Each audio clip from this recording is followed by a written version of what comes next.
ओम गुरु ब्रह्मा गुरु विष्णु गुरुदेवो महेश्वरः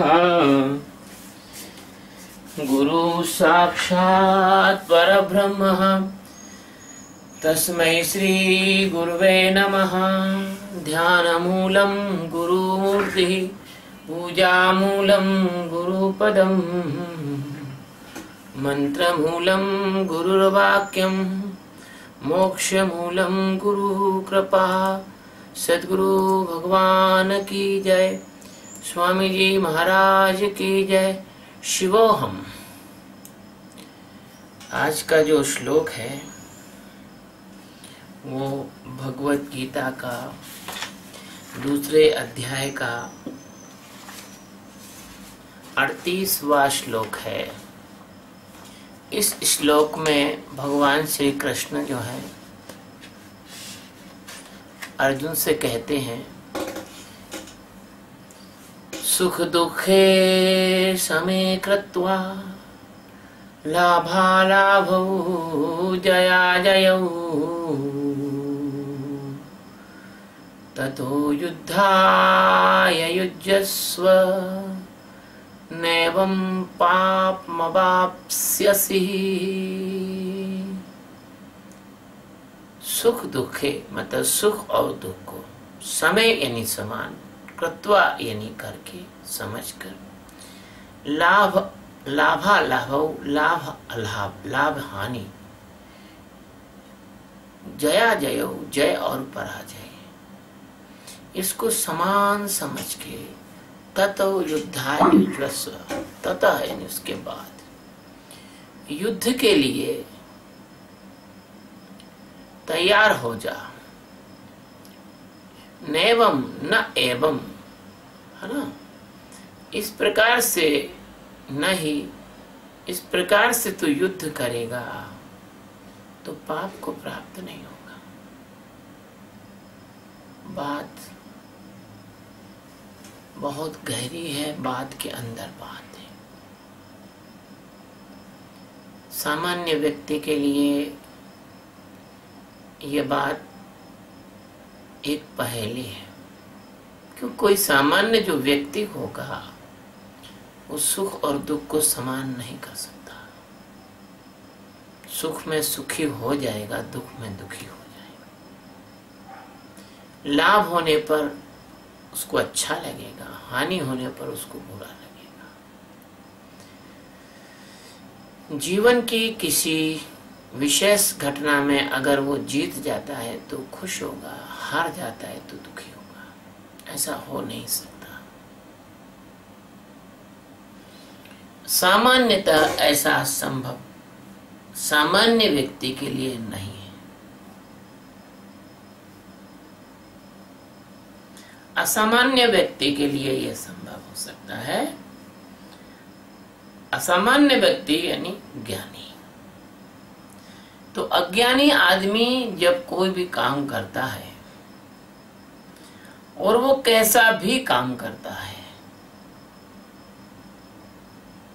चाहे छोटा काम करता है या बड़ा काम करता है, या अच्छा काम करता है या बुरा काम करता है, वो कोई भी काम करता है, उसमें उस काम में अपना कर्तापना वो जोड़ ही लेता है। कभी कभी तो हमने नेताओं को देखा जो वो नहीं भी करते और दूसरा कोई करता है तो उसको भी मैंने किया ऐसा कहते हैं। और सामान्य व्यक्ति अगर कुछ करेगा तो वो तो कहेगा कि मैंने किया है। और इस कर्मों कर्तापना जोड़ने की वजह से क्या होता है कि कर्मों में उसकी आसक्ति हो जाती है। मेरा बच्चा है, मेरा मकान है, तो उसमें उसका है ना, उसका ही मकान है, उसका बच्चा है। इसी तरह से जब उसकी कर्मों में आसक्ति हो जाती है, उसकी कर्मों में आसक्ति हो जाती है। सामान्य व्यक्ति जो करता है उसकी कर्मों में आसक्ति होती है, और कर्मों में आसक्ति होने की वजह से उसको मैंने किया ऐसा उसका भाव हो जाता है। वो सोचता है कि ये मैंने किया है, मैंने किया है इसको, ऐसा उसका भाव हो जाता है। तब सुख हो या दुख हो, सुख हो या दुख हो, दोनों ही उसको, सुख और दुख दोनों के ही परिणाम उसको भोगने पड़ते हैं। वो अब प्रभावित नहीं रह सकता, न सुख से और न दुख से।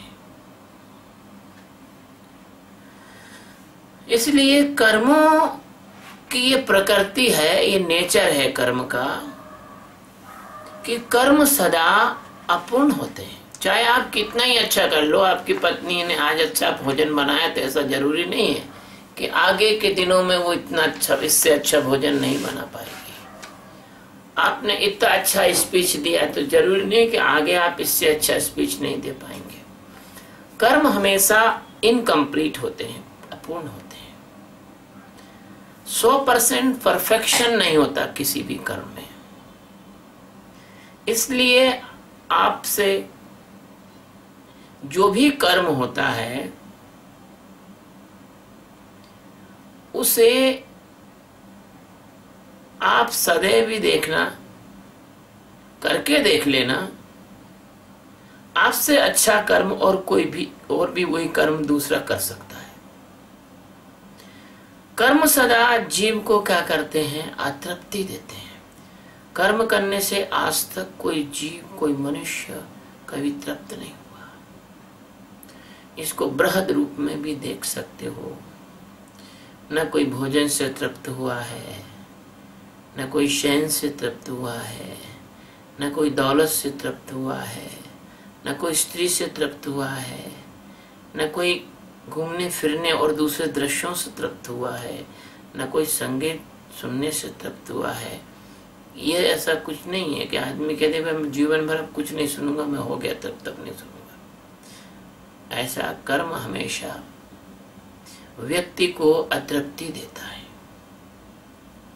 और कर्म से कभी सुख,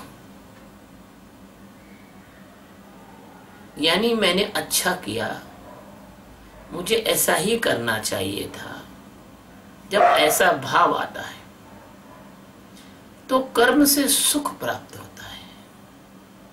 क्योंकि मन, बुद्धि, चित्त उस कर्म के साथ अपनी सहमति दे देते हैं, विरोध नहीं करते।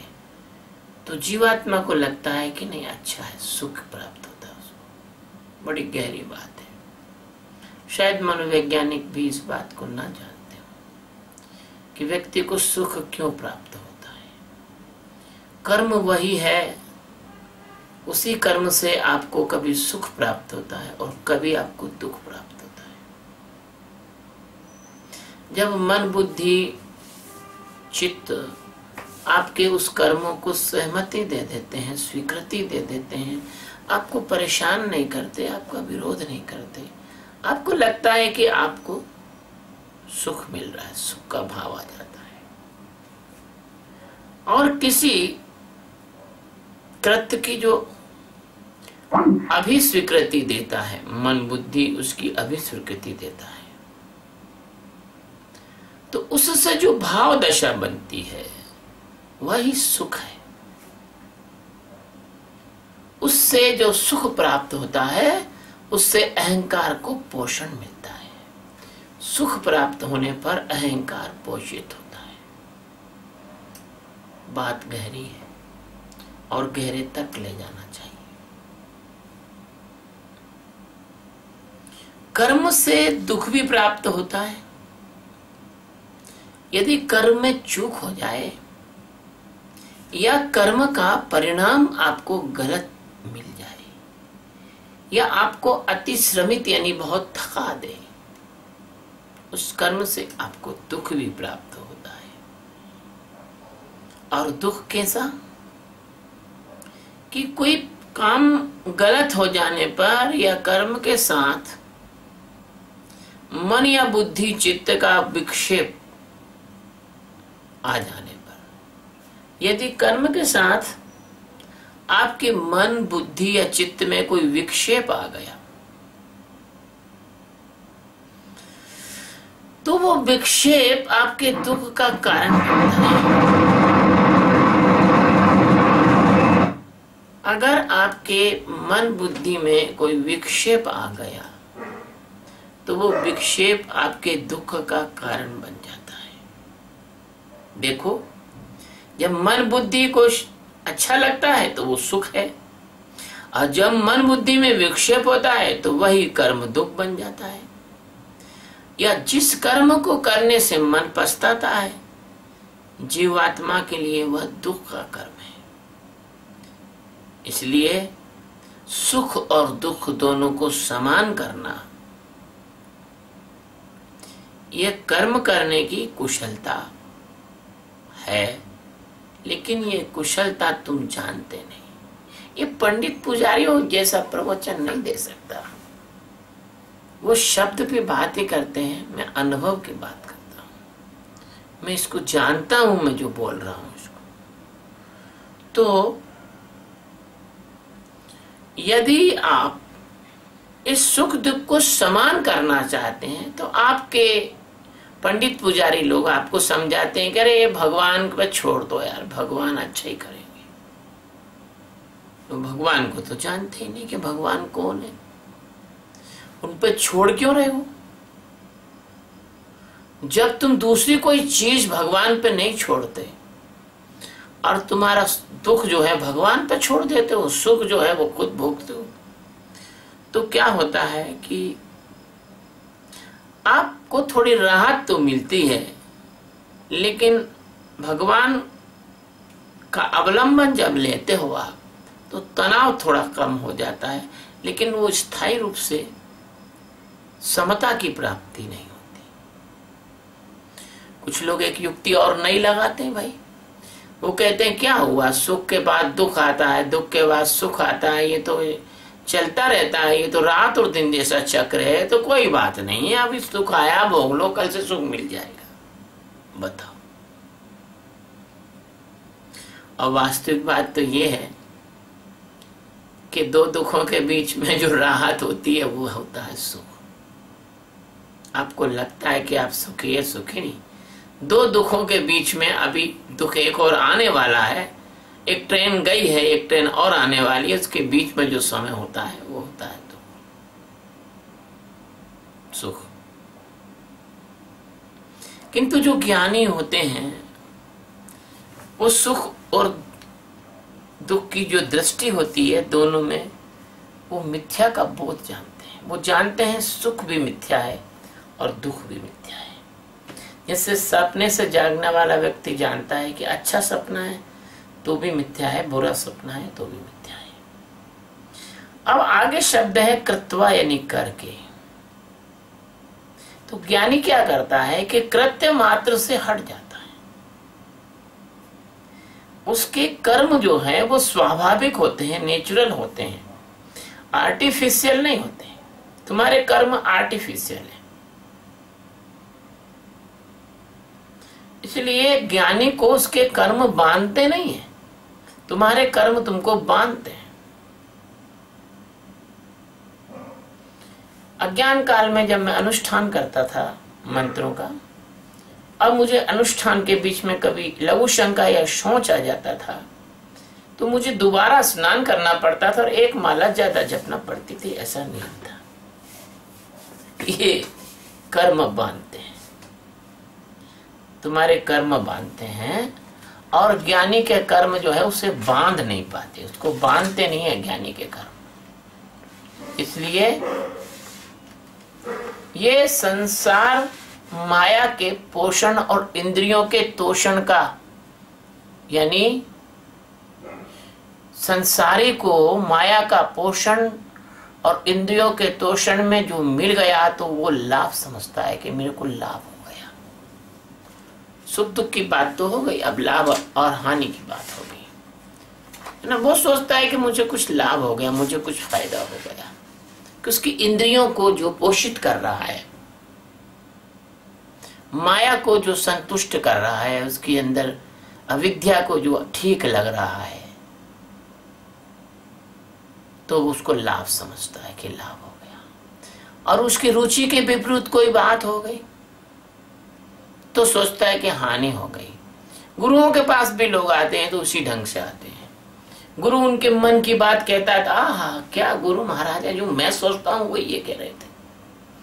और उसके मन के विपरीत की कोई बात कह दो, अरे मेरे को तो नहीं जमे, क्योंकि उसकी रुचि के प्रतिकूल जो होता है वो उसको हानि समझता है। परंतु जो अज्ञानी है उसको ये पता नहीं कि ये सुख दुख और हानि लाभ ये मात्र उसके अंतःकरण की भ्रांति मात्र है। उसकी भ्रांति है, अंतःकरण की इल्यूजन है। माइंड, इंटेलेक्ट और मूड और ईगो, इन चारों का मिलके इल्यूजन है। इन चारों ने मिलके एक दृश्य बनाया है, और बिना जागरण के, बिना ज्ञान के, बिना आत्म साक्षात्कार के इस भ्रांति से निवृत्ति यानी मुक्ति, इस भ्रांति से छुटकारा नहीं हो सकता। अब अगली बात है कि व्यक्ति का अहंकार कुछ पाने के लिए कुछ संघर्ष करता है। भले वो पीएससी की परीक्षा हो, या किसी दुश्मन को मारना हो, या कोई मकान खरीदना हो, या किसी ने अपनी कोई चीज हड़प ली हो उसे वापस लौटाना हो, कुछ ना कुछ जो भी संघर्ष, अगर उसकी जीत हो जाती है उस संघर्ष में, तो जो जीत की भाव दशा है, ये अहंकार को संतुष्ट करने की भाव दशा है, तो उसको वो जीत मानता है। और उसके विपरीत अगर उस संघर्ष में वो संतुष्ट नहीं हो पाया, जीत नहीं पाया, तो वो हार है। फिर समझो, संघर्ष से तुष्ट होता है, उसकी जीत की भाव दशा है, उसको अपना जय मानता है, विजय मानता है। और जब कभी जीत कर भी वो हार जाता है तो उसको हार मानता है। और कभी कभी तो ऐसा होता है कि आदमी जीत कर भी हार जाता है और हार कर भी जीत जाता है। मैं जब पढ़ता था तो एक कहानी अंग्रेजी में आती थी, उसका देश वगैरह तो भूल गया, उसका नाम था द शील्ड ऑफ पर्सिया। एक पिता रहता है, वो किसी एक व्यक्ति रहता है, वो पर्शिया का बहुत बड़ा योद्धा रहता है, उसको कोई जीत नहीं पाता आज तक, और उसके कारण से पर्शिया की रक्षा होती है।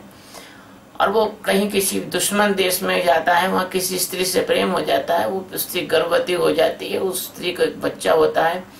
अब वो कह के आता है कि अगर मेरा बच्चा हो तो उसके बाजू में ये तुम ताबीज बांध देना। वो बच्चा बड़ा होता है, बाप से मिल नहीं पाता, बड़ा होकर वो भी योद्धा बनता है दूसरे दुश्मन देश का, और वो उस पर्शिया पे जाके आक्रमण कर देता है। तो ये बाप बेटे लड़ते हैं, आखिर में बाप ने बेटे को, पिता पुत्र को मार डालता है। लेकिन जब वो पिता पुत्र को मारता है, तब मारते समय उसकी बाह में से जो है घाव के कारण उसकी बाह से वो निकल जाता है, और वो ताबीज को पहचान लेता है। तो पिता तो जीत कर भी हार जाता है। कई बार जीवन में आप लोग भी जीत कर हार गए हो। तो कभी कभी जीत कर जो हार जाना होता है वो दुखदायी होता है। यहाँ उस पिता को जीत कर हारना दुखदायी हुआ, लेकिन राजा बलि तो हार के भी जीत गए। भगवान वामन को सब कुछ देने के बाद हार के भी जीत गए। तो ऐसा हार के जीतना भी बड़ा सुखदायी होता है, बड़ा आनंददायी होता है। धन्य है हमारे राष्ट्र में ऐसे महापुरुष हुए जिन्होंने भगवान तक को झुका लिया अपने प्रेम और अपने सिद्धांतों के दम पर। तो ये जो है उनका जो स्मरण आता है राजा बलि का, ये हमें पवित्रता और उदात्तता से भर देता है, रोमांचित कर देता है हमें। तो सुख दुख और हानि लाभ, जय और पराजय, ये सब कुछ आपके जो मन बुद्धि चित्त अहंकार जो आपका अंतःकरण चतुष्ट है, इसका खेल है। बच्चों की जो अहंकार है वो सूक्ष्म शरीर का अंग है। ये मन बुद्धि चित्त अहंकार इस सूक्ष्म शरीर का अंग है। और अज्ञान जो आखिरी आपका जो है वो कारण शरीर है। और आपका सूक्ष्म शरीर तो जड़ है। क्यों? कि वो स्थूल शरीर का एक एसेंस है। स्थूल शरीर के होने से उसका होना बना था, उसके होने से स्थूल शरीर बना था। ये तो सृष्टि के और वो बारीक ताने वाने हैं। तो सूक्ष्म शरीर आपका जड़ है और कारण शरीर भी आपका जड़ है। तो इसका मतलब ऐसा हुआ कि अज्ञान का जो हिस्सा है, जो अज्ञान तो जैसे माया का हिस्सा है, और माया ये भी मिथ्या है। तो इन सब को मिला लें अपन, इन सब को अपन जोड़ लें तो ऐसा लगता है कि एक झूठ है, वैसा ही दूसरा झूठ है, और वैसा ही तीसरा झूठ है। तो कृत्वा का मतलब ये हुआ कि अब आपके पास सिर्फ एक ही चीज करने को बची है, वो है कि सतगुरु के वचनों पर आप चले। सतगुरु की आज्ञा में विचर, हो जा ब्रह्म समान। तो सतगुरु की जो वचनों पर चलने की जो दृढ़ता होती है, पक्कापन होता है, एक भरोसा होता है। जैसे ब्रह्मानंद जी कहते हैं कि दृढ़ भरोसा मन में करके। तो भरोसा अगर दृढ़ है तो वो है श्रद्धा। आज श्रद्धा की एक मैं नई परिभाषा दे रहा हूं कि सदगुरु के वचनों पर आपका दृढ़ भरोसा है, कहीं से कोई आपको शंका नहीं है, और वो है श्रद्धा। और जरा सी भी कोई शंका है तो वो श्रद्धा नहीं है, वो नकली श्रद्धा है, असली श्रद्धा नहीं है ना। तो ऐसा जान लो कि कम से कम ना भी जागो तो भान अवस्था तक तो आ जाओ। क्यों? क्योंकि आपको आत्म तत्व का साक्षात्कार ना भी हो तो कम से कम उसकी हल्की हल्की आहट, उसकी हल्की हल्की सुबास, उसका आभास तो कम से कम आपको होने लगे। अगर आप इस स्थिति को आ गए और इस स्थिति में आकर सदगुरु के मार्गदर्शन में अगर आपने इस अंतर युद्ध में अंतर योद्धा के समान, अर्जुन के समान और तैयारी करके इस जीवन युद्ध में यदि आप उतरते हैं, भगवान श्री कृष्ण अर्जुन से कहते हैं, अर्जुन तो उस जीवन युद्ध में इस प्रकार से उतर, सुख दुख को समान मानकर, तो क्या होगा? तो कभी पाप को प्राप्त नहीं होगा। इसमें सतगुरु भगवान श्री कृष्ण का गहरा संदेश है। नैवम न एवं, नैवम का मतलब होता है न एवं, नहीं होगा। इस प्रकार करने से अपराध बोध की जो हीनता है, ग्लानि है, मलिनता है, पछतावा है ना, ये नहीं होता और माया के से हटने में सहायता मिलती है जिज्ञासु को। इसलिए तू अज्ञानी होकर मरने के पाप से बच सकता है यदि तू ऐसा करे तो। प्रतिक्षण, हर क्षण तुझे परमात्मा का आभा मंडल मदद करेगा, तुझे समता और शांति में रहने में मदद मिलेगी, समता और शांति में रह सकेगा। मैं बात को पूरी करने के पहले फिर एक बार दोहराना चाहता हूं कि सुख में सुखी हो जाना और दुख में दुखी हो जाना यह संसार की माया की सबसे बड़ी भ्रांति है। सुख में सुखी हो जाना और दुख में दुखी हो जाना इस संसार की माया की सबसे बड़ी भ्रांति है। सुख और दुख में समान भाव से जीकर और समता बनाए रखने की जो कला होती है वो सदगुरु देव ही सिखा सकते हैं इस जगत में, और कोई नहीं सिखा सकता। इस प्रकार यदि हमें कुछ लाभ हो जाए और हम सुखी होंगे और हमारा कुछ चला गया, हानि हो गई, तो हम दुखी होंगे, ऐसी भ्रांति नहीं होती और समता की जगह पर खड़े होकर जीने से यह सब कुछ चला जाता है। वैसे ही हम जीत और हार की जो भ्रांति में जी रहे हैं, वो भ्रांति भी हमारी समाप्त हो जाती है। और संसार में हम कितनी से कितनी भी बड़ी जीत या हार प्राप्त कर लें, और चाहे हमारी मृत्यु भी आके खड़ी हो जाए, तो हम उसमें घबराते नहीं हैं। यदि सद्गुरु हमारे इस प्रकार का जो इस सद्गुरु का मार्गदर्शन हमारे जीवन में उतर जाए तो हम घबराते नहीं हैं, और हमारी जो हार है वो जीत में बदल जाती है, और जीत तो जीत रहती ही है। अतः समता में जीना यदि जिज्ञासु, कोई भी जिज्ञासु सीख लेवे, तो कर्तापने के कारण और भोक्तापने का जो पाप है, कर्ता और भोक्तापने का, उससे अर्जुन बच जाता है। तो कभी इस पाप की भ्रांति के मूल कर्तापने से हटकर यदि साक्षीपने में तू ठहर जाए अर्जुन, तो सुख दुख, हानि लाभ, जय पराजय तुझे बिना छुए, बिना स्पर्श किए, बिना प्रभावित किए, बिना आंदोलित किए, बिना तेरी शांति और समता को भंग किए ऐसे निकल जाएंगे जैसे आकाश में बादल आते हैं, वर्षा आती है, ग्रीष्म आती है, ठंड आती है, कभी आकाश उससे प्रभावित नहीं होता। तुमने देखा ना होगा कि बादल आए तो आकाश गीला हुआ, वर्षा आई तो आकाश गीला हुआ, गर्मी आई तो आकाश झुलस के काला पड़ गया। ऐसा नहीं हो पाता। तो ऐसे वो व्यक्ति इतना धीर हो जाता है कि ये सारी चीजें उसके अंदर से, सुख दुख, हानि लाभ, जय पराजय, और उसके अंदर से गुजर जाती हैं, लेकिन उसको जरा सा भी आहत नहीं कर पाती, जरा सा भी विक्षिप्त नहीं कर पाती।